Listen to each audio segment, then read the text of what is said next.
नमस्कार जय जगन्नाथ मु चामिली ओझा तिखिरी ग्राम पंचायतर सरपंच। आज 13/8/2026 मो विरुद्ध जो अनास्था प्रस्ताव आसी जो 21 जन वार्ड सभा सभा मो विरुद्ध अनास्था प्रस्ताव आनी तार आज भोटिंग चली किंतु जितेबाला नोटिस मत जारी होता मत केवल नोटिस दि जाता रेजुलेसन रिक्वेजेसन कॉपी दि जाई नथिला। मुझे पंचायत रे कार्य करूथली जो बन्या पानी आसिकी लोकों घरे पहुँची से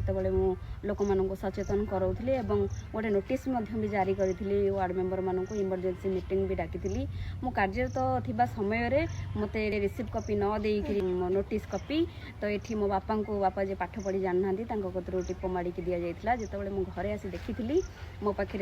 रेजुलेसन रिक्वेजेसन कॉपी ना से मो मान्यवर हाईकोर्ट द्वारस्थ होती हाईकोर्ट निर्देश वर्तमान भोटिंग हो पार किंतु जे पर्यंत हाईकोर्ट निर्देश न आसी से पर्यंत फलाफल जो अच्छी एवं जो गणति अच्छी सेटा करा जीव नाही। तो से मो मान्यवर हाईकोर्ट